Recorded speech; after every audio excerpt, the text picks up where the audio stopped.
Stugotz here for Hotel Tonight. You know, staycations are just as good as vacations, so why not knock off that hotel you've been putting off staying in right now with Hotel Tonight? Hotel Tonight is fantastic. It's an app, not a website, just an app. It's easy to use. I love it. My friends love it. Hotel Tonight partners with great hotels to get you incredible deals for tonight, tomorrow, and beyond. In fact, a friend of mine recently up in New York City, I told him about the app. He needed a hotel room that night. He used it that day and got himself at one of the nicest hotels in New York City, got himself 40% off what he would normally pay for that hotel. It is simple, guys. They partner with some incredible hotels and get you crazy good deals at super cool hotels, or you can actually book in advance. If you're more of a planner, it's an app only, which means it's really easy to use, and you can book a room in like 10 seconds. Seriously, time yourself. You can do it. Book next week, tonight. Book next month, tonight. Book for Memorial Day weekend, tonight. So download the Hotel Tonight app and start booking better deals at better hotels right now. Something better just came along.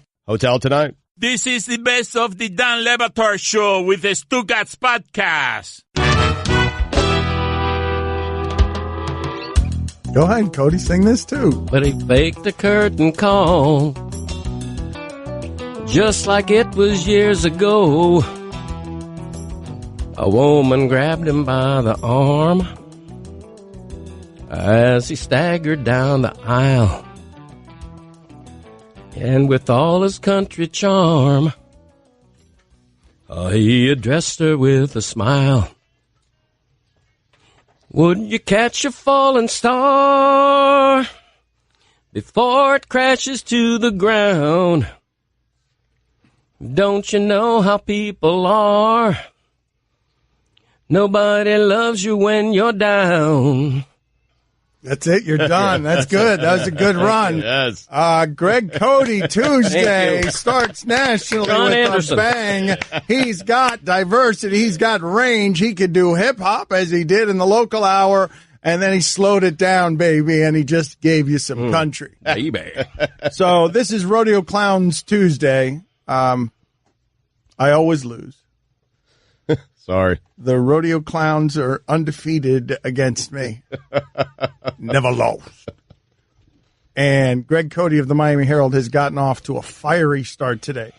And we've got a story here locally that has gone national because Giancarlo Stanton has gone national.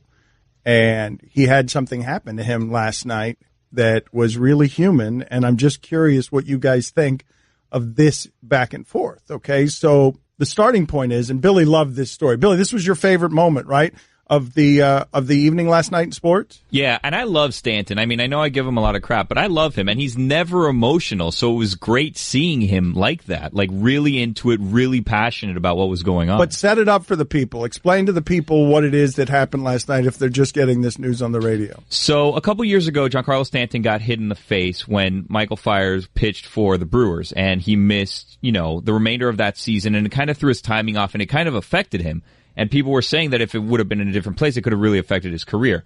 So yesterday they met up again. Now Stanton's on the Yankees, Fiers is on the Tigers, and in the first inning, Fiers hit him like in the elbow, but it was a high pitch, and Stanton was upset about it, visibly upset. He's walking down to first base, had a few words, and then Fiers was kind of like gesturing that he wasn't doing it on purpose, but was really demonstrative about it, and the bench is cleared. So Fiers, who has made the face of Giancarlo Stanton explode in a way where when we talked to him, he told us there were at-bats after he came back where he was struggling so much that he would hear the ball in the catcher's mitt, and he'd be like, I never saw the ball come out. I never saw it anywhere along the path. That's what Fiers did to Giancarlo Stanton's face and career, and that's a $300 million plus face and career. And he shattered it. And so for him to hit him on the first pitch, and Giancarlo Stanton is bothered by that, to show no remorse there and, in fact, slander him after the game, it just lacks so much fundamental decency. Well, what is Fiers supposed to do? Never pitch inside again? Because even Stanton said after the game last night he wasn't trying to hit me, but just don't hit me. No, just be okay with Stanton getting mad. It's totally understandable. You busted the dude's face with a baseball. Yeah, the two have history, and they're never going to forget each other as a result of what happened in Milwaukee. So later in the game, Stanton came up and just destroyed a ball. He had 456 feet, and he stayed, and he took his time going around the bases. He threw his bat, and when he got home, he did a little point back at Fiers, and Fiers was not a fan of any of what Stanton was doing. Yeah, of course. So let's play this sound, because this is, nobility baseball is judge another man's character by how he plays with balls. I understand that he's but the way he handled it, I think it was kind of childish. I mean, anybody knows, watching this game that, I'm not throwing at him. So, he's going to act how he's going to act, and kind of shows kind of his character, because obviously I wasn't throwing at him. Getting his revenge and, throwing his bat and pointing, I mean, that's not part of this game. I mean, yeah, you're supposed to have fun, but, I think that's kind of childish. But I understand he was happy at that point, and he got me back, but, whatever. This is how oafy these apes can be sometimes in that sport. Like, if those are the ways you're going to do the measurements, where you measure someone's character based on an act, Mike Fiers, you're the one who's got the character problem. You exploded a dude's face, and now you have no remorse that he might not love it if you hit him again. Whether you meant it or not, your absence of intent doesn't forgive that you got in that clubhouse afterward and made it all worse by revealing, if we want to define people by their worst moments, this is the only one of your career I know. If you want to define them that way, your character in the moment is the one that's actually showing. Yeah, that's the rare instance where when you hit a guy and you're the pitcher, you raise a palm and you raise your glove hand in a my bad, I'm sorry gesture. Competition. Really, the rules to that? Like, you have to do that? I disagree with you guys. Like, listen, Mike Fiers still has a job to go do, and he had to pitch to Giancarlo Stanton. He went inside, he hit him. He didn't mean to hit him. Like, he's supposed to apologize now every time he hits him moving forward? It's a different circumstance. When the hit by pitch involves shattering somebody's face and coming maybe a half an inch from shattering an orbital bone and maybe ending a career, that's not just a hit by pitch. That's something that you never forget. That's something that if they meet on the again 10 years from now, if they're both still in the league, there's still going to be that baggage, because you never forget that. As a player, as a person, you go to your grave thinking about that time that your face exploded in a baseball game. Mike Fiers actually has a no-hitter, which tells you about how diluted no-hitters have been. Yeah, Dan doesn't know about it. Well, how about this? Fair point and good correction. Let's do this for a second, because I used to love baseball. Love it. It was my favorite. One of my first jobs in journalism, covering the Marlins, like going on the road with the team. So that's a sport that I love, and I have lost a little bit of that, where I'm paying attention to what used to be historic things. And I'm wondering, have there been so many no-hitters recently that the same thing has happened to members of the audience? Or if you care about baseball, do you think you can actually remember pitcher X has a no-hitter? There's been so many. It feels like recently there's just been, over the last 4 or 5 years, there's been so many by just tons of random guys. Mm-hmm. I'm looking them up right now. But the fact that you didn't know Fiers, right, that probably speaks to that a little bit? It speaks to me being less interested in baseball and me being more ignorant, saying, what's that guy ever done, when the answer can be, well, he threw a no-hitter. Well, his was in 2015, and the only reason I remembered is because I remember, hey, that's the guy that broke Stanton's face, and he did it the next season. And so here's Giancarlo Stanton saying in his words why it is that he arrived in a place. This is after the game. Everyone is, ostensibly cooled off. Why he was upset. See if you can understand this. If it's going to come up and in like that, then yeah, it does. Wasn't trying to hit me in that situation, but still, with the history like it, what happened, don't hit me. Is there any better revenge than a 456-foot homer? It was nice. Win would be better, but oh well. By the way, there's been 3 no-hitters this season, one of them combined. Does Roy Halladay's no-hitter in the playoffs count? Because playoff staffs don't count for anything. Like, home runs don't count in the playoffs, so that shouldn't count as a no-hitter, right? Well, what do you mean? Like, so Don Larson shouldn't count as a perfect game? No, because it was in the playoffs. None of those stats count. Yeah, good. It would mean more, though, in the postseason, no? No. What do you mean they don't count? If a tree falls in the forest and no one's there to hear it, does it make a sound? But everyone's hearing it. Everyone's hearing it. We're still talking about it 50 years later. No, but it doesn't count because it's in the playoffs. None of Bonds' home runs in the playoffs counted towards his total. Yep, 100% right by Billy. But he has playoff numbers. Like, they're counted. They're put somewhere. They're separate, though. I have the list of no-hitters, perfect games, all of it. Roy Halladay's postseason one is on there. I know. I don't think it should be. Okay. It's my next crusade. If it doesn't happen in the regular season, it didn't happen at all? It didn't happen at all. All right. I don't understand the argument you're making. Well, we can't just pick and choose all willy-nilly which stats we want to count and which stats we don't want to count. But they're two categories. One's regular season and one's postseason. No, but because, when someone gets inducted into the Hall of Fame, you don't hear this person had 762 home runs plus 28 in the postseason. I think the opposite of Billy. I think we should add in their playoff stats to numbers. Good call. Agreed. Thank you, everyone. Yeah. That's when it matters most, right? When the pressure's on. Why didn't they could count double in the playoffs. Why was there That's what I'm saying. Double, yes. Thank you. Why was there a here in there? Like, I don't understand when you guys became Parliament. Well, I mean, order was restored, it feels like, right? Yeah. We're just talking it out, trying to figure out what we're going to do But here. when does anyone use the expression in this country, here? Is it, put it on the poll and make one of the choices toasting lager. Is here the same as hear he? Greg? Hear ye, hear ye. Hear ye? Wait a minute. Chris, did you just pronounce it? Hear ye? Hear ye. Yes. Yeah. No. You got to be ringing a big bell when you say that. Yeah, that's at the start of a conversation. Here is at the end. Okay, I'm glad we got that cleared up. Dan Le Batard. My father has turned on everyone in the organization. Everyone. He has turned the Miami Heat into something he loves and hates. He's blaming everybody. Stugotz. Well, it started with all that air and the bags of chips. If the Heat would have taken care of that, he'd have fallen in line. Mickey Aaron chips. Exactly. What? What? Old man. This is the Dan Le Batard Show with the Stugotz on ESPN Radio. We got a lot going on around here. Greg Cote of the Miami Herald is with us. If you want to support what he does around here, MiamiHerald.com is where you go. Go click on his column. You don't have to read it. Just click on it. Clicks for Cody. It's fine if you read it, but you don't have to. That'd be like a bonus, actually reading it. Imagine that. Yeah, but just get him the clicks. He needs the clicks. He's a dinosaur in a dinosaur medium, and he's trying to stay alive. It'd be nice if you were part of keeping him merely endangered instead of extinct. So one of the things that's happening around here is Billy and Stugotz are really annoying during the breaks. They just start talking amongst themselves, and it's very loud.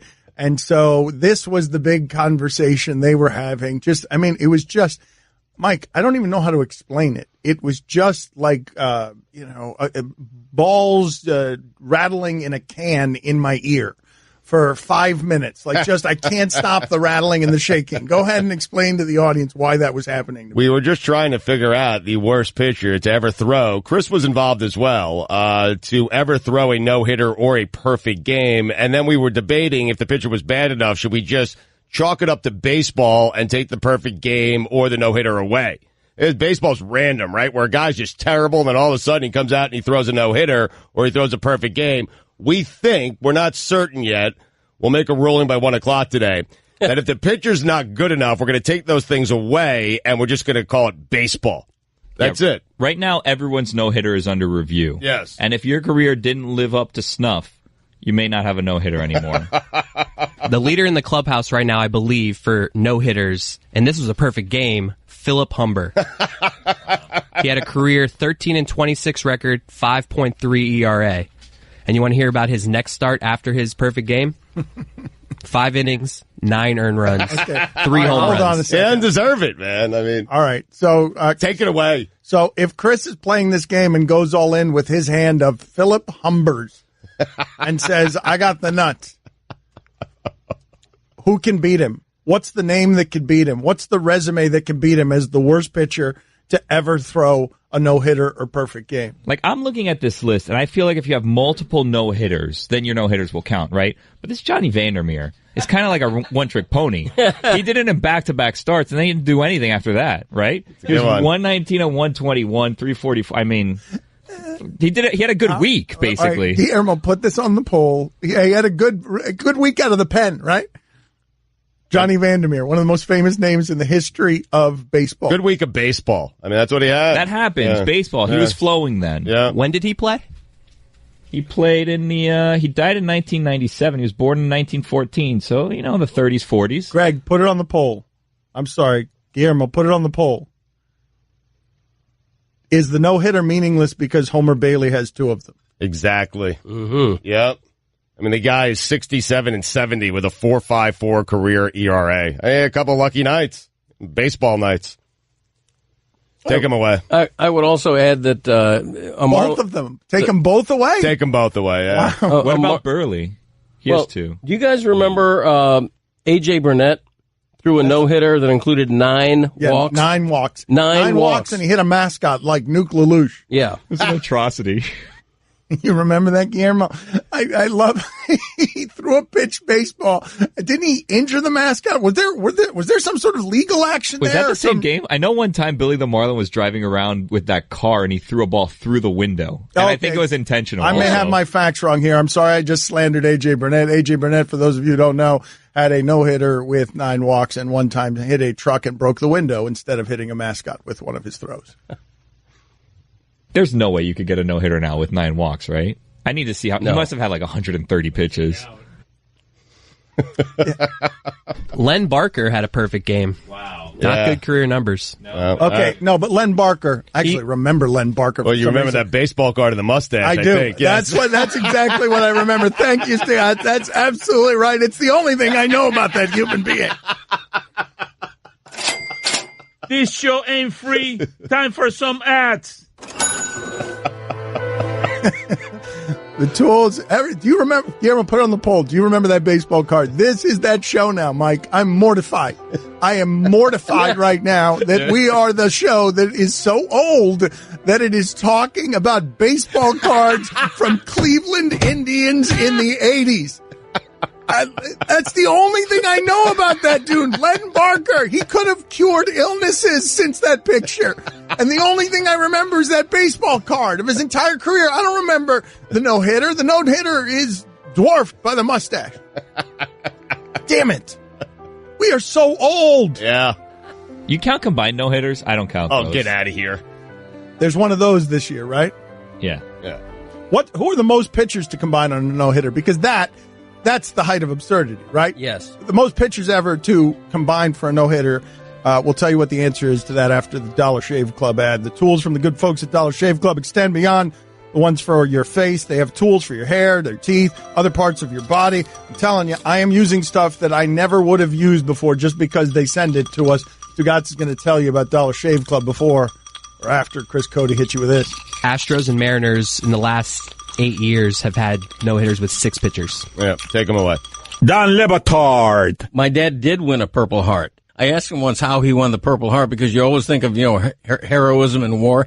My dad was a cook, an Army cook, and he won a Purple Heart for falling off a truck and breaking his ankle. Stugotz. So not all Purple Heart winners are like heroes who save an entire battalion from enemy gunfire. Yes. But, God bless the Purple Heart winner. That's all I'm saying. And I love you, Dad. See you soon. This is the Don Batard Show with the Stugotz on ESPN Radio. All right, the show is moving a little quickly today. There are things happening. For example, Mike Ryan, lifelong Browns fan, just looked up at the television and was totally jarred that Joe Thomas has been out of football for 4 minutes and now looks like a Kenyan marathoner. 4 minutes, one of the great left tackles of all time. He looks emaciated. He looks like he's not eating enough. He looks like he's got an eating disorder. He actually looks pretty fantastic. Yeah. He looks like he's glowing. He looks like he's happy. I'm so happy for him. Because he's just out of the misery. All that weight he put on, it was comfort food, right? I never noticed this, but he's a handsome man. Right, Very good looking. You can never tell under the things that football make you inject into your face. You never know. Yes, Mike, it is fascinating. You take offensive linemen and you take them out of football and they start, if they had like car measurements on their face, you would just see the air leaving all of their bodies. He's just gotten super lean. He always had broad shoulders, but now there's some definition there. Look at the definition in the shoulders. The biceps popping out. He's going to start getting vascular. Yeah. He's going to, what? How skinny is he? That does not look like a Hall of Fame left tackle.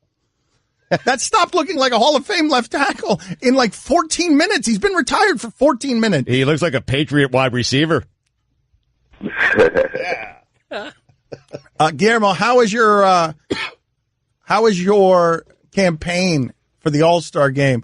Lewis Brinson, Marlins, your national campaign. How is that going? Oh, we're rolling right now, Dan. I'd estimate, based on the pictures people have sent me via Twitter, that he's in the top 5 right now in NL outfielders. That's how much attention this is getting right now. What is the slogan? Get Bryn in, or to Brinfinity and beyond? Ooh, there's lots of good ones. We're Brin it to win it, Dan. There's also Brin it to win it. Ooh, I like that. Brin Diesel, but that hasn't caught on. Yeah, I'm still holding up for Stats Schmatz. Stats Schmatz is good, too. I love that.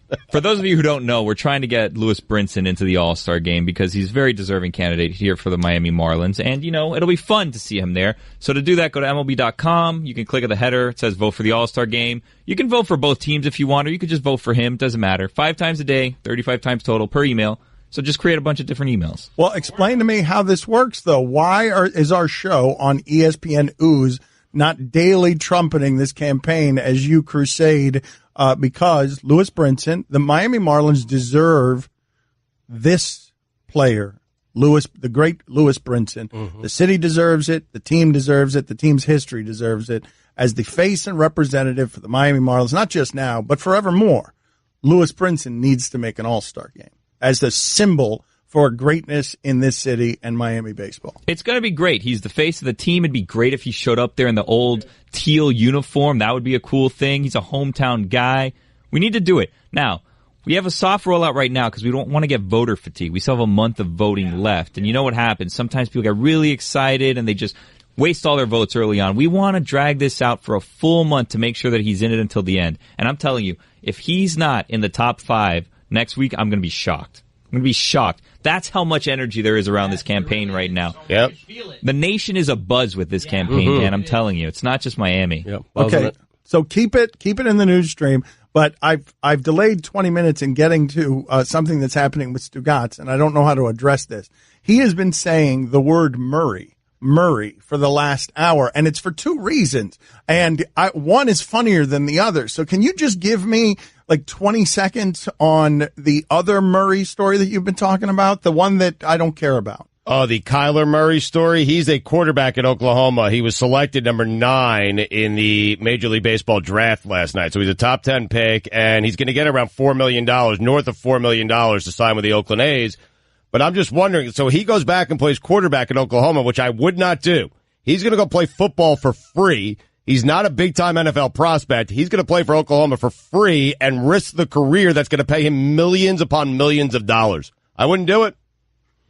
So that's the take. But the other Murray story is the interesting one, which is Stugotz, we're going to get him to do some cold calls here. We need him to do some cold calls on behalf of Brin it to win it, where he makes cold calls and we record people with Stugotz trying to do a hard sell because he's a cold caller. Stugotz is great at this. He's been giving people tips on this for years. I used to do it, and I was giving the guys tips. All you need to do, if you get a guy on the phone, you keep him there for 10 seconds or longer, you got him. And so when I used to cold call up in Boca slinging bonds, I used, Murray! Little tennis, little golf, Arnold Palmer, I'll meet you for lunch. And I would get him at 100,000. It's Dan, Stu, and Greg Cote on ESPN Radio. I don't know how else to say this, so I'll just say it. What is it, Linda? I think we should see other people. Are you breaking up with me? On a roller coaster? Well, we do have a lot of fun. Maybe we should stay together. An emotional roller coaster? Surprising. What's not surprising? How much you could save by switching to Geico. I just need a little me time. Geico. 15 minutes could save you 15% or more. Dan Le Batard. Ooh. Guillermo, sassy. Stugotz. You're sexy when you're sassy. This is the Dan Le Batard Show with the Stugotz on ESPN Radio. ESPN Radio is presented by Progressive Insurance. Cars, homes, boats, motorcycles, RVs, and more at Progressive.com. Guest on the Dan Le Batard Show appear via the Shell Pennzoil Performance Line. Here's your SportsCenter update. The White House, they have rescinded their invitation to the Eagles. Aaron Judge has set a record for most strikeouts for a hitter across a doubleheader with 8. That's amazing. And finally, the rarely used small shadow pocket located above the main pockets of your jeans is often called the coin pocket. However, its intended use is not for loose change. Originally, that pocket was meant for a pocket watch. You have one of those, Greg, right? I do indeed. Yep. For all the latest headlines and information, tune in to the SportsCenter on ESPN Radio all throughout the day. I had that one in my 20s. I had a pocket watch in my 20s. Did you really? It was a dark time. So, I'm not making that up, by the way. That's absolutely amazing. So. I was ridiculous. I went suspenders a while, too, which is, both of these things are shocking. No, you did not. I did. Suspenders. There are photographs of me with, suspenders. Were you smoking a pipe at the time as well? No, I wasn't. It was a very strange time. Yeah.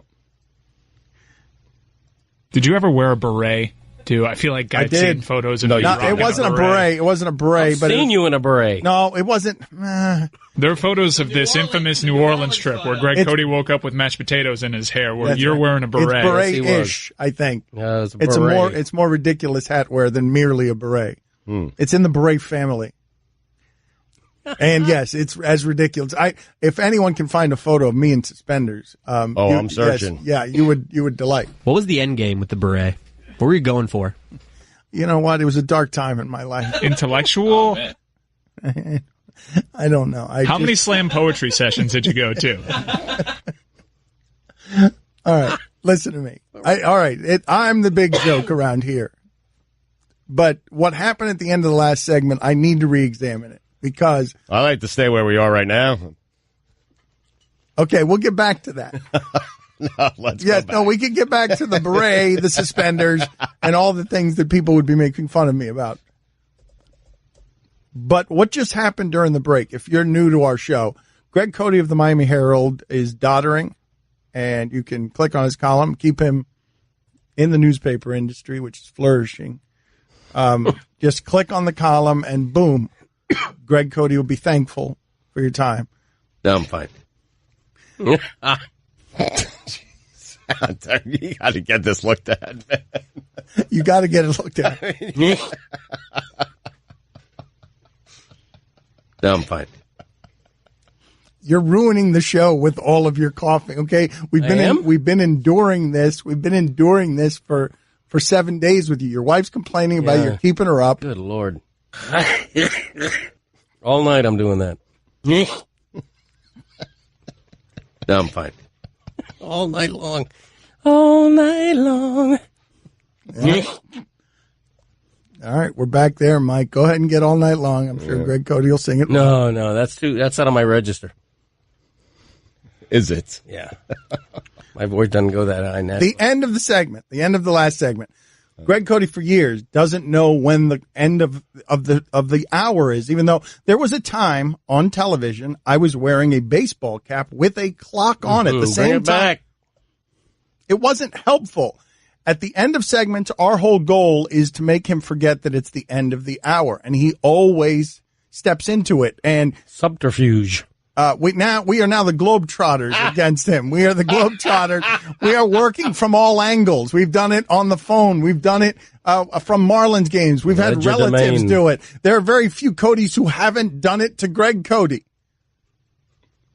So this is the game, and me and Stugotz have been playing it for a long time. And at the end of this segment, I'm just tossing this story to Stugotz to get him to tell a story quickly. And our only goal is to clip Greg Cote on the end of the segment. Yeah. So please explain to me and the audience after Mike plays this, explains, because I know you were looking at the clock, and for years you've been putting your hairy forearm over the clock where Cote can see it while talking. You have done this for years to conceal this gag. Have you noticed, Greg? That's one of my telltale signs. The left forearm. But he had no idea. I know the look on his face. I've slaughtered it for you, the listening public. I know the look. He had no idea. Greg Cote was out of it. He was disoriented. He was fascinated by Stugotz's story. But Stugotz got so caught up in remembering his heyday as a cold caller. Good time. that Stugotz totally forgot about the clock as well, because he's just sitting here. It's one of the weirdest things I've ever seen him do in a catalog, a library that is larger than all the libraries in this country of dumb stuff Stugotz has done. I was giving the guys tips. All you need to do, if you get a guy on the phone, you keep him there for 10 seconds or longer, you got him. And so when I used to cold call up in Boca slinging bonds, I used, Murray! Little tennis, little golf, Arnold Palmer, I'll meet you for lunch. And I would get him at 100,000. That's terrible.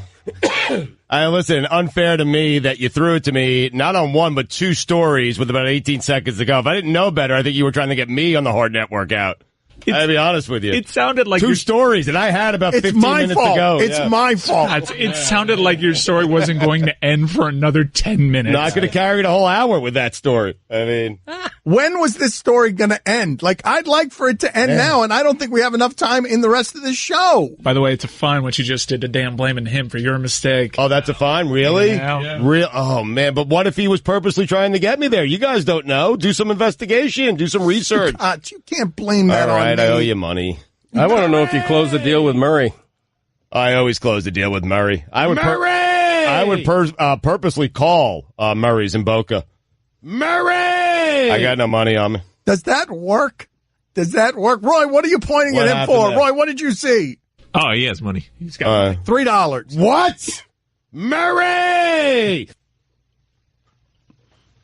I mean, I would just go through the phone book looking for Murray's in Boca and Aventura. So that's you getting excited about talking to Murray? Yeah, because if you keep Murray on the phone for more than 10 seconds, you've got Murray. Because the next thing you know, you're meeting him up in Boca, you're playing a little tennis, you're having an Arnold Palmer, some lunch and all that. Murray! And then he gives you a $250,000 check. That's how it works. This sounds like a crime. That's what I used to do. Not crime. I was selling municipal bonds. I wasn't selling crime. I had nothing criminal about it. Murray! Me and Murray. He listened so poorly that you said that's a crime, and he steamrolled you with, that's what I used to do. Murray! Just shouting. Saved it up. All the back. Shouting about his criminal behavior. So what the hell's the end of the story? What would you do with Murray? The story that clipped you here, what are we working on? Well, the cold calling to get Lewis Brinson into the All-Star game, which we're going to do, I was just telling the guys, keep anyone on the phone for longer than 10 seconds and you got them. You just do what you got to do and say what you got to say, but you also have to know your audience. So for Murray and Boca or Aventura, it really doesn't matter. Murray! The language that Murray speaks is tennis, Arnold Palmer's, and golf. Murray! Oh, my God, how does that work in sales? Please explain to me how that is good at sales. He doesn't. He's lying. He's a liar. Murray! I got a $250,000 check that says otherwise. I believe him. How could you guys possibly doubt him? And this wasn't a crime? No, it's straight business, man. I was selling municipal bonds, tax-free. Cold calling. Murray's. Murray! All right, we got to do this. We got to cold call people with Stugotz. You okay? I mean, it's contagious. Whoa, his coughing, I told you before. My God. The coughing is contagious. No, I'm fine. I'm fine. Don't worry about it. Because the coughing is contagious. Time for some ads. No, I'm fine. Put it on the poll, Guillermo. It's the coughing contagious. I feel like we could get the entire national audience coughing if we keep playing enough sounds, and I keep getting this from Cote.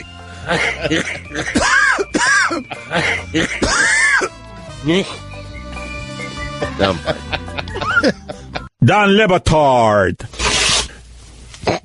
Do you mind cleaning that up and tearing up papers and stuff when we're not on the air? Stugotz. I did it without really thinking. It was far from the mic. Didn't think it'd pick it up. As a kid, I used to make the sound of ripping paper. I used to delight my friends with that. Mm-hmm. No, so you can go like that. This is the Dan Le Batard Show with the Stugotz on ESPN Radio. Well, my friends, the time has come.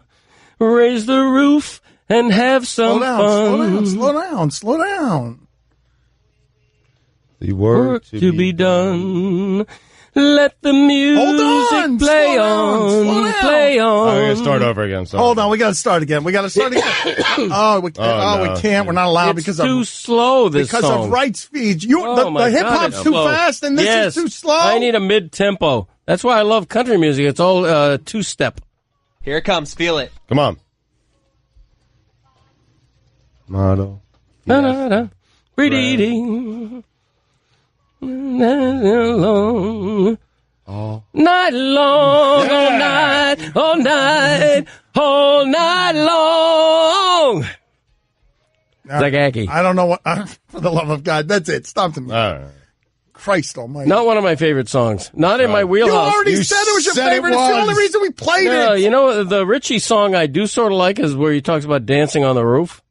That's not bad. Dancing on the ceiling? Yeah, that one. Oh, you don't know these songs well enough to be singing them on the radio. Oh, please. What a feeling to be dancing on the roof. I guess if you're dancing on the roof, that's pretty neat, too. Can you imagine if Lionel Richie, the original writer of that song, came up with roof, and he's like, oh, it's so close. It could have been ceiling. It rhymes with feeling. The roof. Dancing on the roof is what you just called that, Lionel Richie? One of his favorites. Stealing roof. Yeah. When I was a kid, I used to mistake those two words. I wasn't sure what was what. Ceiling and roof. Yeah. I was also an adult before I realized that the word misled wasn't pronounced misled, which I don't like to admit. Happy 62nd birthday. Thank you. To Kenny G. Happy birthday to him. I don't care. Yours was 10 years ago. Will you wait until he's done? Are you forgetting how to do the show? Like that, we've been doing this for how long? Murray! Are you forgetting how to do the show? We're so inside that you're that oblivious? I'm sorry. Oh, what a feeling when you're dancing on the roof. Stugotz, how is it possible that just happened? Explain to me how it could be happy 62nd birthday, Kenny G, and you know what we do when that happens, and you know why it's funny. And it's not just because Stephen A. Smith says happy birthday. Happy birthday to him. I don't care. Good luck. I thought you were going to do it again right there. No. How? What happens to you? Do you short circuit? I'm on shaky ground right now. I'm not going to do anything to further infuriate you, man.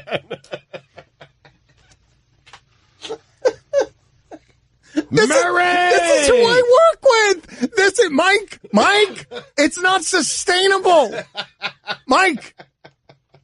Murray! This is who I've tied my allegiances to. This. Murray! The guy, someone explain to me how that works in sales.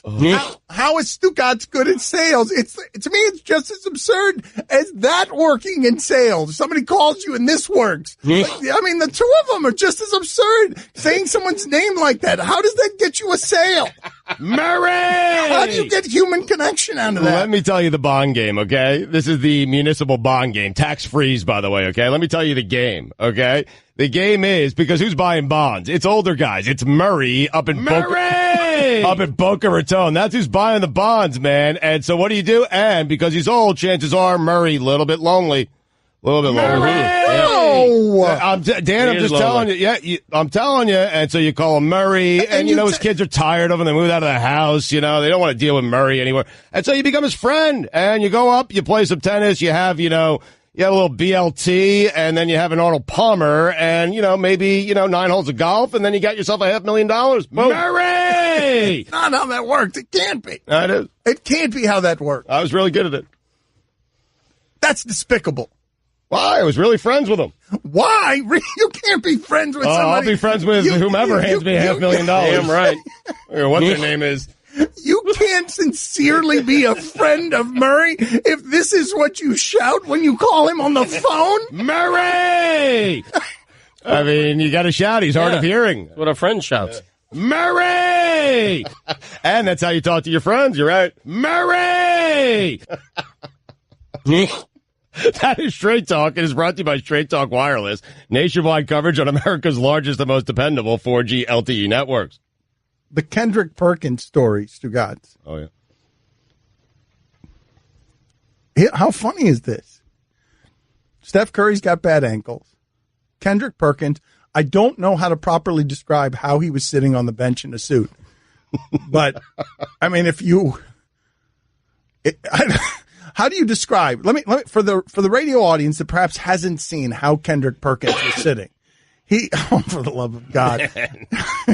No, I'm fine. It's to rodeo clowns. I will never win. Like, I can't this way. I can't. Like, what are you guys? Murray! What is the company asking me to do? I cannot work with this level of immorality and incompetence. Don Le Batard. Greg, are you going to say anything? Or are you just going to sit there checking the internet? When I have something to say, I say it. What I was thinking of as you said that was that I think Black History Month is also split into 2 half months, which is terrible. That's not true. It's the first half and the second half of February. There you go. Right. Stugotz. No, it's February into March. Isn't it? It's February. No, it's Hang on. Good contribution, though, when you decided to talk. That was good. Black History Chris, Month. Yeah, you're... Greg. I'm like a dog with a bone on this. I'm wrong. Okay. This is the Don Le Batard Show with the Stugotz on ESPN Radio. ESPN Radio is presented by Progressive Insurance. Guest on the Dan Le Batard Show appear via the Shell Pennzoil Performance Line. Here's your SportsCenter update. The White House has rescinded their invitation to the Philadelphia Eagles. Aaron Judge has set a record for most strikeouts for a hitter across a doubleheader with 8. And finally, Houston bass producer and Rap-A-Lot record CEO Jay Prince says he stepped in to stop the Drake-Pusha T beef. According to Jay Prince, he personally called Drake to ask him not to release what Jay Prince described as an overwhelming musical response to Pusha T's The Story of Adidon. One that would have taken aim at Kanye as well. After speaking with Kanye, he didn't want this. I saw this going to a place that I feel would have ended his career if Drake would have put out this song and he had on him. I don't know. Fine. Prince explained while a guest on Sway in the morning. This story's annoying. I mean, the story's annoying? Reading's annoying. The story's annoying. Who cares? Drake, Pusha T, Kanye. It's pretty interesting. I'm fine. If you say so. For all the latest headlines and information, tune in the SportsCenter on ESPN Radio all throughout the day. I'm tired of it. No one cares, man. A lot of people care about Drake and Kanye. Yes. Yeah. Is that a thing that you just said seriously? Yeah, it's Jordan and LeBron, please. Wait. Yes, there are a lot of people who care about Drake and Kanye. Yeah. What kind of moronic thing is that to say? Debatable. Waste of time. I mean, listen, Kanye, this whole is like an act, you know? This whole thing, he just does it for publicity. He really does. They both do. That's what they do. The top 7 songs on Spotify streaming and Apple Music are all 7 songs on Kanye's EA album. See, it's working. Amazing. Bunch of fools. Because you don't care about Kanye and Drake, nobody does. It's me lashing out because I couldn't read the story, really. Is all right, well, I'm certain it's interesting to some people. This allows me to show the audience something behind the curtain. I want to show people, like, some of you are very new to what we do around here. And so just let me explain the joke one time, even though I should never explain the joke. I should never explain the joke. Let me just explain it one time, this one last time. On Tuesdays, here's the deal. Stugotz just articulated this during the break, Mike. He just said, you know what the name of this show should be? Because of the way the last segment ended with the two of them just being awful, just awful. One of them awful at radio, one of them awful at human decency. Thank you.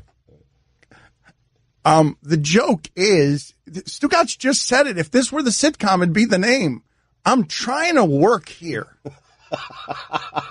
Stugotz just said it. The segment ended, and Stugotz looked at me like, God, I'm so annoying. I'm awful. The name of this show, because it's 290. It's like trying to wrangle two kids at the supermarket, and one of them's evil. And I'm sitting here trying to do the show. So I'm the straight man. Like, we all know who we are. They know where to annoy me and how to annoy me. And the problems with this show start when I get angry because they're so bad. Watch the tone, please. That's $5. But Stugotz is like, at the end of that segment, is like, Stugotz is great. Dan, see how great it is when you react that way and you're having fun with it? And I'm trying to work here.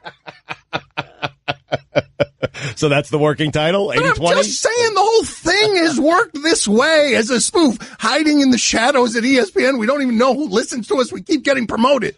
Like, the whole thing has worked. We're a spoof inside the machine. Stop bleeping it up.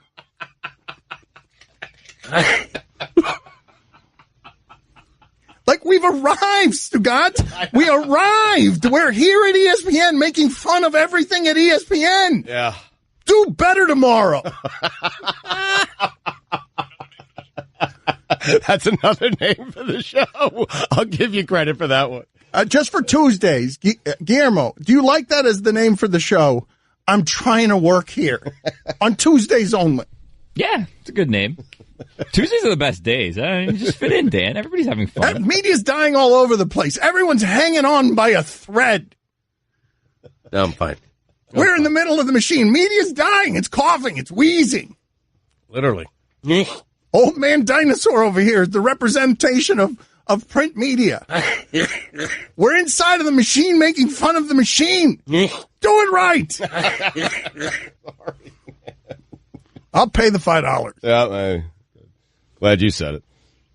It's closer to 10. I mean, I gave you a warning. Usually when there's a warning, we go from, like, the warning, it's 5 if you do it, and I don't warn you. But once I've warned you, you should know better. Now it's 10. Mm-hmm. Sorry. Oh, man. I'll try to do better.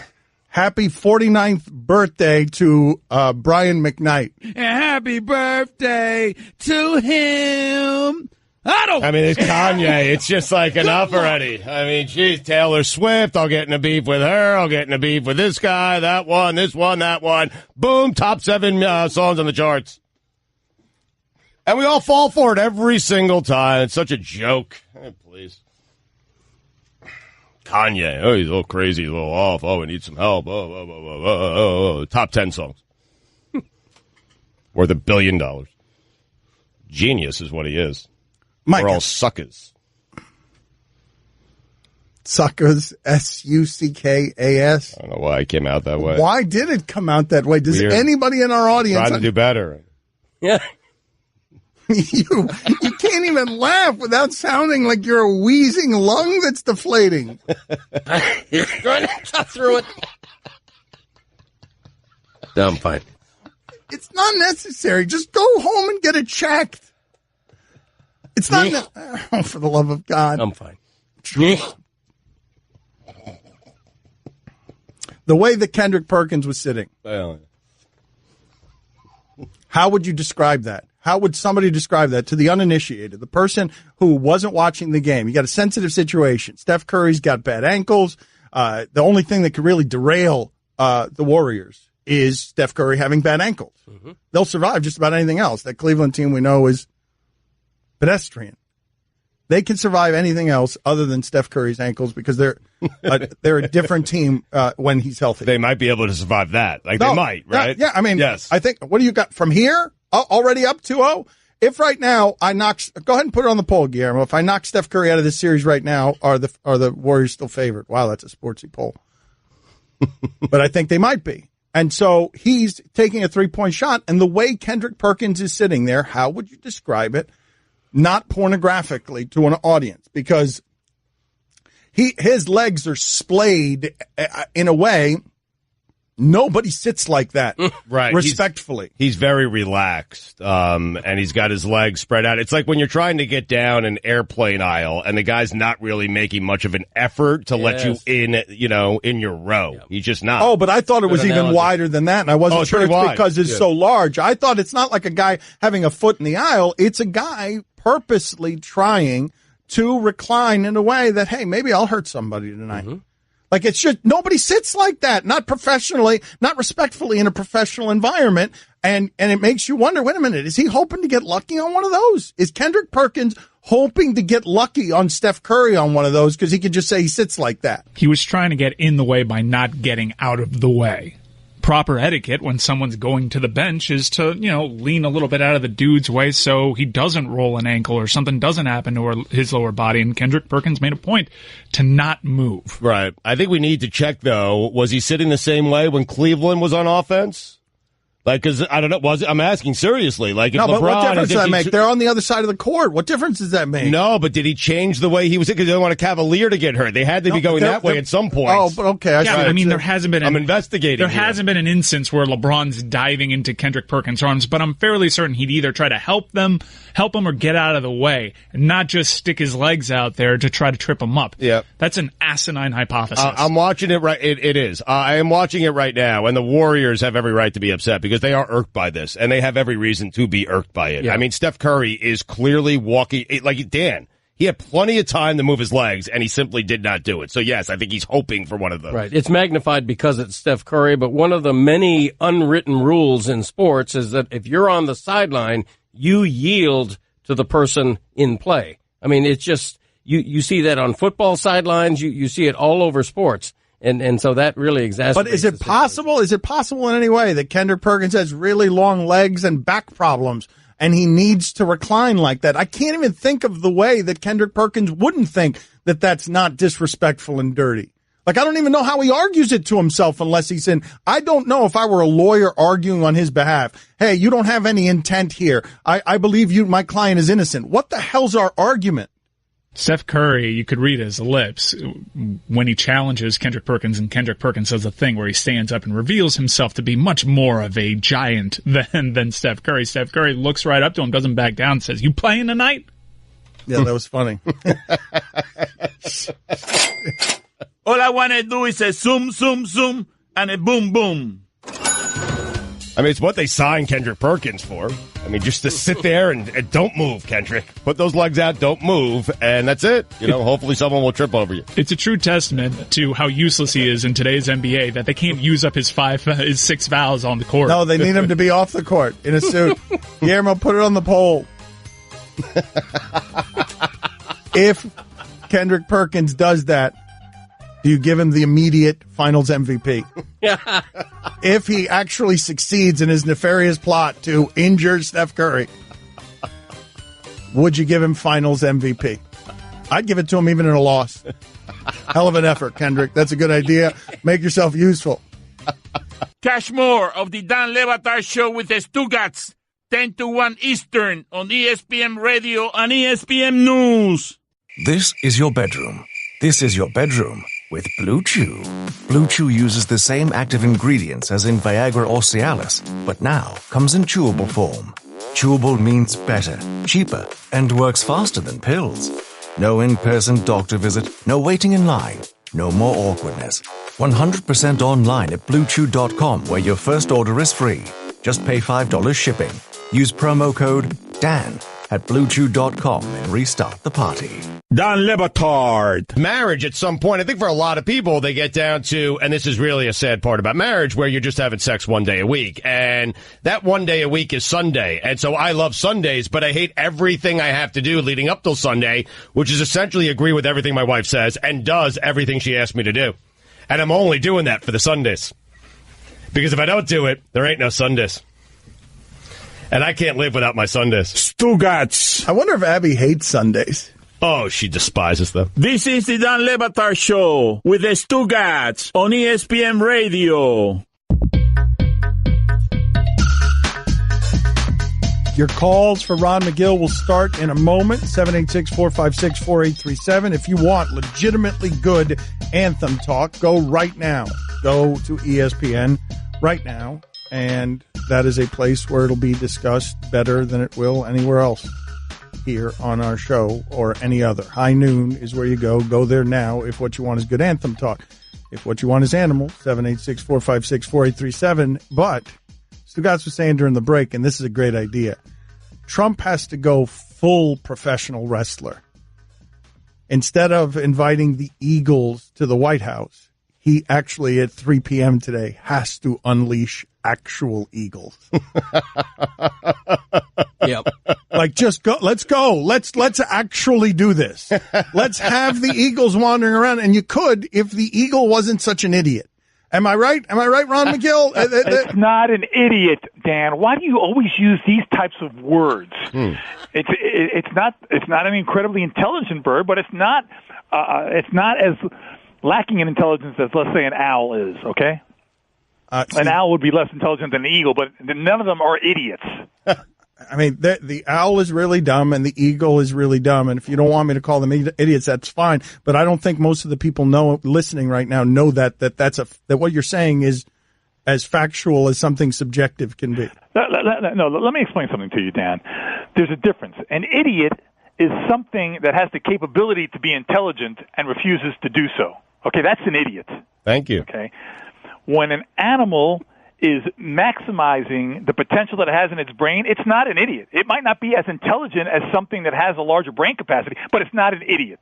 Idiots are people who call things idiots that aren't idiots. Whoa. Oh, wow. Relax. Wow. That was a little personal. Oof. Unnecessary. Yeah. Mean. But I just think people are shocked to know that owls and eagles aren't the brightest. Like they're both. Okay, then they're not bright. No, they're not very bright. You're right, because they need that room in their skull for those amazing eyes, so they can find the food that they need. It's a matter of survival. What about the phrase "wise old owl"?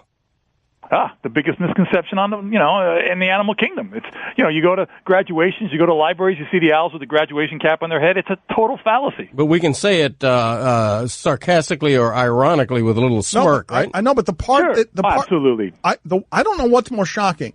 How about, Guillermo, put this on the poll. What's more shocking? That the owl isn't wise or that the eagle is a buzzard? Because Ron has told us. No, wait a minute.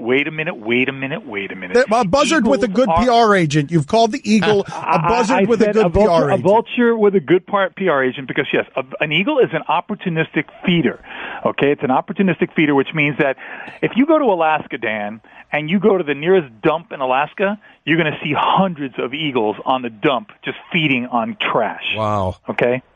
You would not see that in something like a harpy eagle. Okay, that's an animal that takes out full-grown sloths and monkeys at 50 miles an hour like a fighter jet in the canopy. Okay, now bald eagles will fish; they will take game if that's all that's available. But if you put dead stuff on the side, if you go to Alaska, you'll see when the bears are hunting and they're getting salmon, they wait for the bears to get the salmon, eat the skin off the salmon, and whatever the bears throw away and it's already dead in that movie, that's what the eagles come in and clean up. But how'd they get this regal symbolism? How did that all that happen? Bird. They're a beautiful bird. They're a stunning bird. They stand. They look very regal. They are very incredible to look at, but their habits really aren't that regal. Now, they are hunters, don't get me wrong, but they're primarily fish feeders.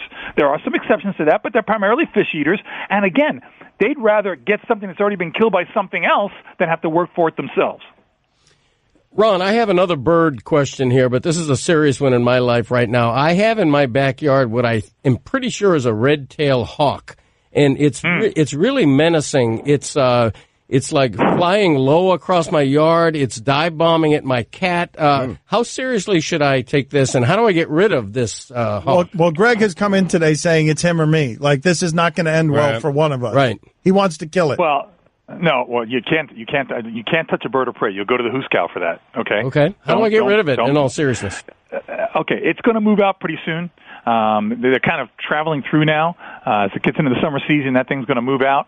You should be happy about it, though, Greg, because it's not really doing anything to any of your animals. It's not going to attack you. It might be swooping at the cats, but maybe because the cats are a challenge to mice, which is its primary food, and it wants to eliminate that competition. But generally speaking, those birds are huge assets to our environment. They feed on these vermin that are very, destructive. They can be really menacing as far as transporters of disease and such. So when you see a bird of prey in your yard, you should be saying thank you, These are really incredible birds. They will not attack you. Really? That I can promise you. They will not attack you. Okay. Now, unless there's a nest there and you're going near the nest with the chicks, they're going to defend their chicks. But eagles, hawks will not attack human beings. They just won't do it. And they will rarely take anything like, a cat. A red-tailed hawk is not going to take a cat. It might try to scare a cat away. If a cat is by a nest or it has a nest somewhere where it's got chicks, of course a cat is a threat to that. So it's going to protect that and dive bomb the cat. But they are not something that is going to naturally go after a human being at all. How can I be sure that it is a red-tailed hawk? Well, my best advice is for you to just Google red-tailed hawk, look at the picture, and try to compare the notes. It makes a very weird sound, menacing. Okay, well, now, the sound is not... Greg, you're proliferating a myth here, okay? I really am. First of all, I doubt it's a red-tailed hawk. It's probably a red-shouldered hawk or a Cooper's hawk. It's a little smaller version. The red-tails really aren't down here at that time. It is a fairly small hawk. Hey, we're on the radio. This isn't a conversation you're having with him at home. On the prowl. All right, so this is, speaking of animals coming and flying away with other animals, Big Boy has told the story on the show, the rapper from Outkast, about his dog, Halle Berry. It's a horrific story. Halle Berry is a little dog, and I believe it was the housekeeper let the little dog out, and to everyone's horror, something swooped in and just took the little dog. Some kind of, so that was memorialized here, but Kerry Champion didn't know the story, and so it became an incredibly awkward moment on ESPN television. You got a dog named Halle Berry. Is she bad or is she bougie? She's dead. Oh, God. That's great. It's just such a great, it is comedy writing. Play that again because it's musical in nature. Just play it again because I made fun of Big Boy about this. You did that on purpose to her. That was unfair. Be kinder than that. You got a dog named Halle Berry. Is she bad or is she bougie? She's dead. Right? She feels so terrible in that spot. Oh, that's good. How often does that happen, though, McGill, where something will swoop in and take someone's pet? Well, understand that a hawk or a large hawk or eagle is not going to be able to tell the difference between a chihuahua and a large rat or any other small dog in that kind of size comparison. They don't say, oh, no, that's somebody's pet, I'm not going to take it. It's a small, warm-blooded mammal that I can take, and I'm going to take it. So I always tell people, if you have really, these people with these teacup breeds, these little teacup breeds that are walking around, that's bait, baby. That's food. And people need to be very aware of that. So do not let those dogs roam free. Always have it on a leash, and be close to it because that's going to deter any bird of prey from coming down and getting it. And if it does get it, at least you got it on the leash. You can bring it back. It might have a couple of puncture wounds and something, but hopefully you'll be able to save it. Ron, where I live, the people have been very serious about, hey, do not walk your dog on the golf course. Not because they don't want you on the golf course. They don't want you to walk near the water because there are alligators and crocodiles and they'll come out and eat your dog. Is that something I should be worried about? Absolutely. That's a valid concern. Absolutely a valid concern. Alligators and crocodiles are ambush predators. They'll stay down right on the shoreline. They wait for something to come down or drink or something to get in close enough to where they can burst out of the water. And they do so quickly, Stugotz. People have no idea how fast they can lunge out of the water and grab anything on the side of the water. So I always tell people, not just your pets, but yourself. Don't be walking along the side banks of any bodies of water around here, especially during this time of year because it's nesting season for these animals. They're going to protect their nest. If you get close to their nest, they're going to come get you. But, small pets and children, absolutely. I would never have them walking along bodies of water in South Florida. Buffalo Wild Wings, the Stanley Cup final continues. I can't think of a better place. Why am I already reading that? That's my bad. I was going to video. I'm sorry. Brain fart. Total brain fart there. It happens, man. And that's a fun. Yeah, I deserve it. I've already paid $20 today. Well, wow. 20 more. Good Lord. I got lost there. Okay, let's do this. Let's play the video for Ron McGill. Okay. Ron McGill, here's the video. Let's do some play-by-play. Okay, here we go. All right, put on the video. Oh, it's a red fox. Looks like he caught a rabbit. Oh, he's running away with the rabbit. The red fox got a rabbit. That's the circle of life, baby. That's how it goes. He's looking at something. He sees something. What's happening here? What's going on? It's, oh, God, it's a bald eagle. He even got him. Holy jeez, we were just talking about bald eagles, and that bald eagle came in there and got it. He can't hold that fox. No, there's no way he can. Oh, see, he dropped it. But that guy's got some holes in him. Oh, that fox thought he had it made. He caught himself a rabbit, and then the eagle said, I got you, baby, and flew off with it. But that shows you the power of these birds. But the eagle couldn't hold it long. He dropped it. Again, there's some pain. He's probably a little scared. The heart is beating fast, but the rabbit's still dead. The fox hopefully survived. Oh, my. Said, we're on a little delay here. Yeah, that's a big... Obviously. Big eagle. That is a big eagle. Big eagle. Yep. The bald eagle. Probably a female. The females get larger than the male, so probably a female. They get bolder, too. Majestic bird right there. Thank you. I'm sorry, my timing was off. Let's do this better this time. Don Le Batard. Greg Cote, one of the few people in my life of any sort that when I see him, I am made just a little bit happier. Then I am very soon thereafter. It's kind of like Vegas, reminded of why he doesn't actually keep me in that happy place. Stugotz. Like, there are very few people. My girlfriend does this for me.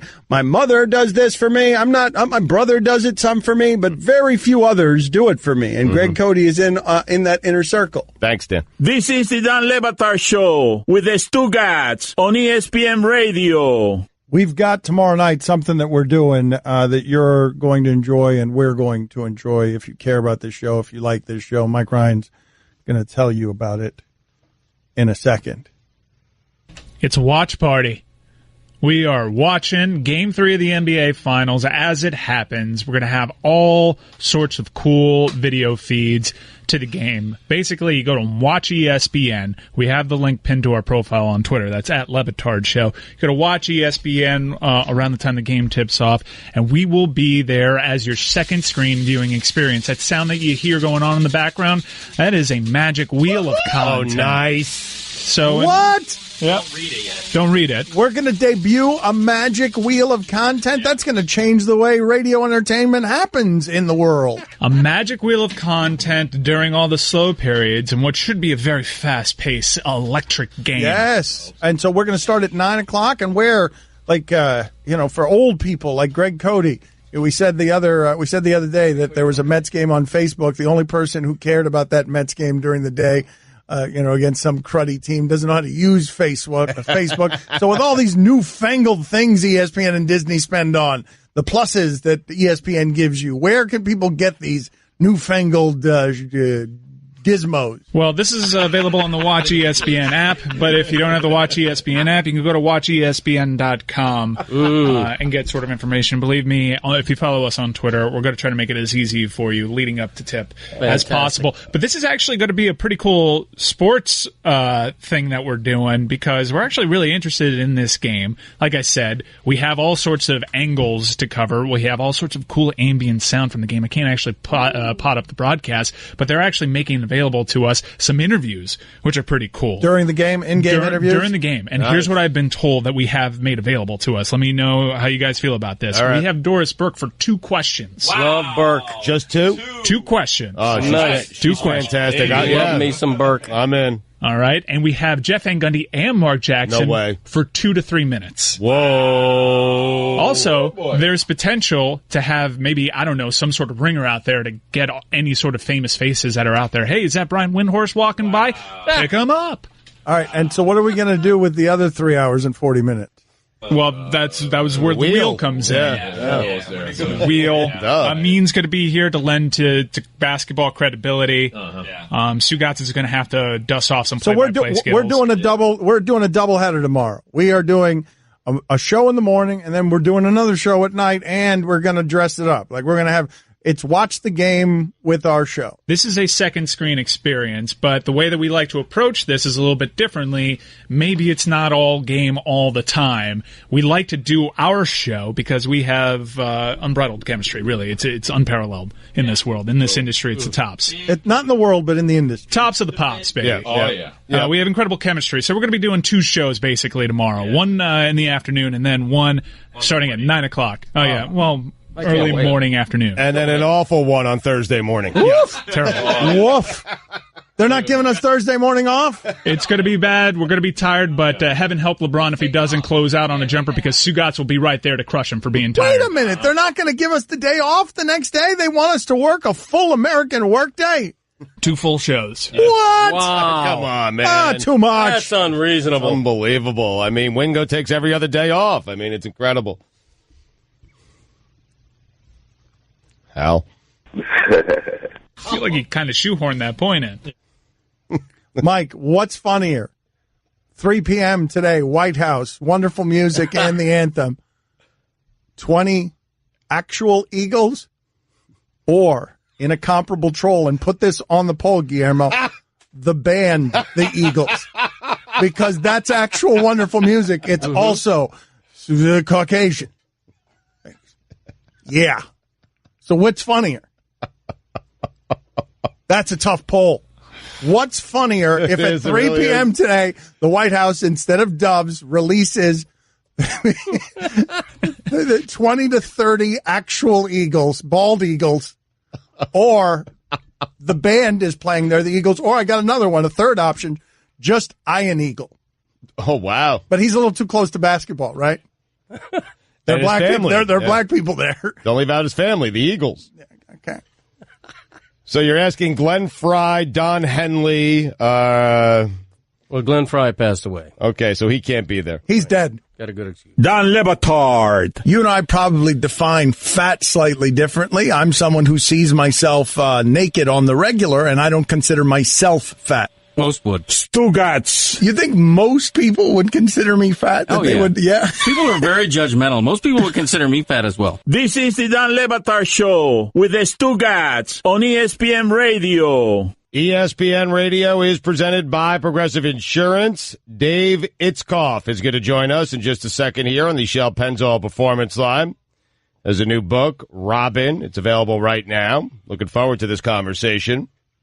It's about Robin Williams, if you don't know, and it's a tragic story, and the reporting this guy did on it is very thorough, very meticulous. Here's your SportsCenter update. Jim Kelly will be honored at the ESPYs this year with the Jimmy V Award for Perseverance. Oliver Luck was named the first commissioner and chief executive officer of the XFL on Tuesday. He is Andrew Luck's father. And finally, attendees at Kanye West exclusive Ye listening party in Wyoming last week. Yay, whatever. Tired of this guy. How many stories? Listening party in Wyoming. What did you say, Cody? Hear ye. Hear ye. Hear ye. Hear ye. Hear ye. I'm a huge fan of Kanye. Oh, I see now. Okay, Kanye, yay. Okay, got it. Yay listening party in Wyoming last week crushed 150 racks of ribs. What? Wow. 175 pounds of chicken wings and 600 beers from local establishments that cater the event. Guys, you know me. I like to be in the action. If you need tickets to the game or your favorite band, look no further than Vivid Seats, the official ticket partner of ESPN. Vivid Seats has options to fit your needs. Make sure you get to vividseats.com/ESPN today for an exclusive discount offer. For all the latest headlines and information, tune in the SportsCenter on ESPN Radio all throughout the day. Maybe there are more people out there like Stugotz than Mike Ryan. Maybe there are more people out there who think it's ye than yay. That it's, let's figure this out. Did you know, put it on the poll, did you know that the yay that they call Kanye West is for Kanye, the end of his name? Maybe there are a lot of people out there who think he's ye. I find that impossible. I think he's Tom Brady's agent, apparently. You're so good at nicknames. It's weird that's, well, no, it's not. All right, so Dave Itzkoff has done a very thorough examination. Robin Williams, Greg Cody's a huge fan of Robin Williams, running a picture with Robin Williams. Robin Williams took his life in a way that was jarring to most. And so the reporting that Itzkoff did on this is interesting as you hear from DeMar DeRozan and Kevin Love about the throes of depression. He really examined the things that happen here. So thank you for joining us, Dave. Sure. You were working on the reporting, just the reporting, before you got writing, the reporting of this book for how long? Probably about a year to a year and a half, just because there were so many people to talk to, and understandably the people closest to Robin had really been through a terrible tragedy, and it was unclear how many of them would feel comfortable talking to a reporter. And of course you want to just give people time and space, and also be understanding if some of them don't want to talk at all. You want to be respectful of that. Why, Dave? Where did your interest in this story come from? Why? Well, I'd spent time with Robin just in my capacity as a reporter for the New York Times. I'd written a few pieces about him, and in fact had gone on the road with him for a few days in what turned out to be his last stand-up tour, a tour that he called Weapons of Self-Destruction, which was all about his experiences sort of falling off the wagon and relapsing into alcoholism and going through the rehab process, going through a divorce that was very painful for him, and then also going through open heart surgery, which was, potentially at the time could have ended his life. And, he was so open in his stand-up shows and sort of how he talked about those experiences, and very open just in my interviews with him in a way that certainly when you talk to famous people, you don't expect them to be. The people are often much more guarded, and he was very out there and on the table in a way that, I just really have never seen before or since. It's a warts and all book, and it covers the flaws. His new book, Robin, is available now. Dave Itzkoff is the author. He's with us. Again, Cody's a huge Robin Williams, or was a huge Robin Williams fan. Dave, I was surprised to hear that there was such an uncertainty to Robin Williams in terms of his place in comedy. The idea that he felt he could be usurped by an up-and-coming guy like Jim Carrey at any time. Where did that insecurity come from, do you think? Well, I think it was in some ways always present. I think you can perhaps point to even the experience that he had on Mork and Mindy, which was a huge hit in its very first season, like a top 10 show, and then by the second season was already being tinkered with in terms of changing the time slot of it, changing the co-stars on the show, and that hurt it right away. And I think that was very instructive in sort of showing Robin, well, these things don't last forever. They can be very short-lived. And I think in the 80s he had a kind of parallel experience with Eddie Murphy, who was a huge stand-up star and found success immediately in movies like 48 Hours and Trading Places, while Robin was really kind of struggling to get his film career started. And he certainly looked at somebody like Eddie Murphy and said, okay, this guy's got it all figured out. I'm only good at one thing, and maybe that's all I'll ever be good at. So I think he was always kind of, never really felt completely sure of himself in that way. How close did you get to the answer in talking to the people who knew him as to why Robin Williams at the end decided that suicide was somehow a solution to whatever pain he was in?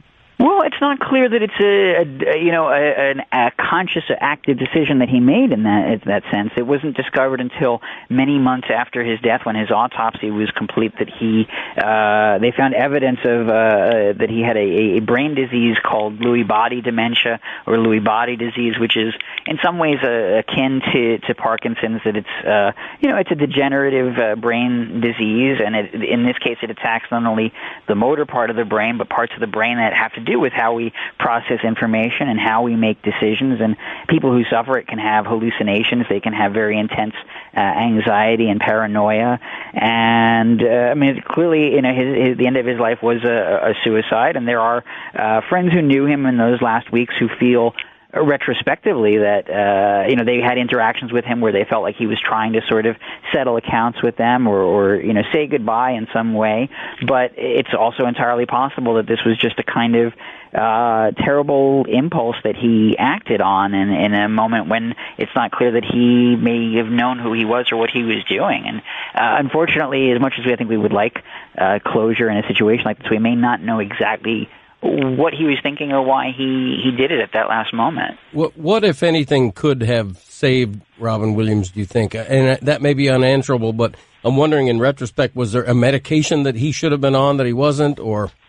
Yeah, I wouldn't really want to make assessments like that because he was diagnosed in his own lifetime with Parkinson's disease, and most neurologists would not regard that as a misdiagnosis, and he was certainly taking medication to treat the symptoms that doctors were able to see and identify at the time. It's just unfortunately a terrible disease that at this moment it's not curable. It is as the symptoms get worse, there's not really a way to kind of undo the damage that it does. And so certainly you can for people who have it, you can try to put them in the best possible setting, make sure that they have proper care at the end of their lives or as it becomes progressively worse. But it's not the sort of thing like where you can say, well, do these 3 or 5 things and it will get better. It's unfortunately not like that. Dave Itzkoff is with us here on ESPN Radio. His new book, Robin, is available now. He really opened up to you, Dave, so I'm wondering, and about deeply personal stuff, so I'm wondering, what's the one thing he told you that really stood out the most for you? Well, I was really surprised in my conversations with him. I mean, this is circa 2009, 2010. To even to hear about how much somebody like Richard Pryor was still on his mind in that period. Pryor had been a kind of a mentor to him when he first broke through as a comedian in L.A. and Hollywood, and Pryor had been through a lot of difficulties even at that point in his life, just his own struggles with drugs and alcohol, and yet Robin also really admired him as a performer who could kind of go on stage and just put his whole life on the line and just tell people exactly what he was going through. And I think, even into his late 50s, early 60s, I think Robin still felt like he was somebody who wasn't giving audiences everything that he could, wasn't wringing every drop from his own life in that way, and still had a kind of admiration for Pryor in that way. I found that fascinating. The new book, Robin, available now. Dave Itzkoff, the author, with us on ESPN Radio. Dave, in remembering Robin through talk show appearances and such, he always seemed like a guy who was totally on. That you never really got the real Robin Williams. It was all the act. I'm wondering, in your one-on-ones with him, was he ever just totally serious, or was it a variation of the act that he gave even in interviews? No, it's interesting. Certainly in conversation, he was much more low-key and subdued. He did still sometimes, slip in a voice or a character or a bit, I think, partly to, keep the other person, just to make them feel comfortable around him. But I think it made him feel comfortable, too, to do that. But he was very thoughtful and just kind of culturally omnivorous. He was into everything and really super into comic books and anime and video games, this kind of stuff from it wasn't his youth per se, but that kind of stuff that you really get turned on to in adolescence. I'm very much that way also, so I think it gave us something to bond over. What would you say was his greatest demon?